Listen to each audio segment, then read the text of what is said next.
नमस्ते दोस्तों, अतुल्य भारत श्रृंखला में आज मैं जगन्नाथ धाम पुरी की एक कथा लेके आई हूँ, जिसमें जगन्नाथ धाम में स्थापित भगवान की मूर्तियों के बारे में जो पौराणिक मान्यता है वो बताने जा रही हूँ। आशा करती हूँ आपको ये कथा पसंद आएगी। जैसा कि हम सभी को पता है कि हिंदू धर्म में 4 धाम प्रमुख तीर्थ स्थल है। पूर्व में जगन्नाथ धाम, पश्चिम में द्वारका धाम, उत्तर में बद्रीनाथ धाम और दक्षिण में रामेश्वरम। एक पौराणिक कथा के अनुसार मालवा नरेश इंद्रद्युम्न भगवान विष्णु के परम भक्त थे और भगवान के दर्शन के अभिलाषी थे। ऐसी मान्यता है कि उन्हें भगवान विष्णु ने स्वयं सपने में दर्शन दिए और कहा कि पुरी के समुद्र तट पर तुम्हें एक बड़ा सा लकड़ी का कुंदा मिलेगा, उससे तुम मेरी मूर्ति का निर्माण कराओ। राजा बहुत प्रसन्न हुए। फिर जब राजा समुद्र तट पर पहुंचे तो उन्हें वहां एक बड़ा सा लकड़ी का टुकड़ा नजर आया।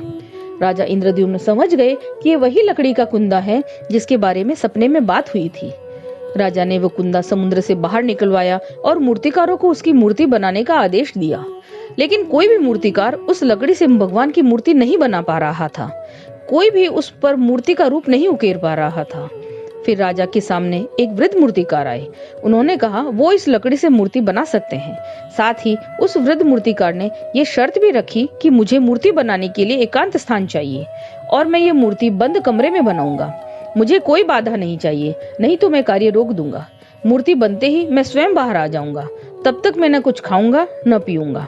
राजा इंद्रद्युम्न बड़े प्रसन्न हुए। उन्होंने भगवान जगन्नाथ, बलभद्र और सुभद्रा की मूर्तियां बनाने के लिए वृद्ध मूर्तिकार से कहा।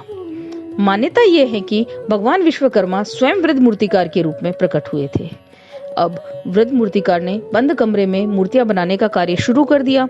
रोज उस कमरे से औजारों की कुछ आवाजें सुनाई देती थी, परंतु कुछ दिन बाद कक्ष से उन औजारों की आवाजें आना बंद हो गई। राजा ने सोचा, अब कमरे से आवाजें आना बंद क्यों हो गई? चिंता और कौतूहल में राजा ने कक्ष का दरवाजा खोल दिया। दरवाजा खुलते ही मूर्तिकार गायब हो गए, लेकिन मूर्तियां अभी अधूरी थी। अभी मूर्तियों के हाथ व पैर पूरे नहीं बने थे। अब राजा बहुत पश्चाताप करने लगे। उन्हें लगा उनसे बहुत बड़ी गलती हो गई। अब क्या होगा?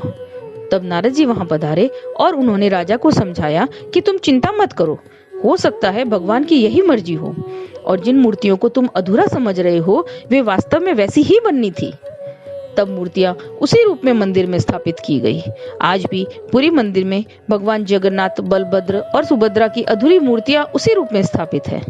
जगन्नाथ धाम पुरी का मुख्य आकर्षण वहां की रथ यात्रा है, जो कि विश्व प्रसिद्ध है। ये रथ यात्रा आषाढ़ शुक्ल द्वितीया को पुरी में आरंभ होती है।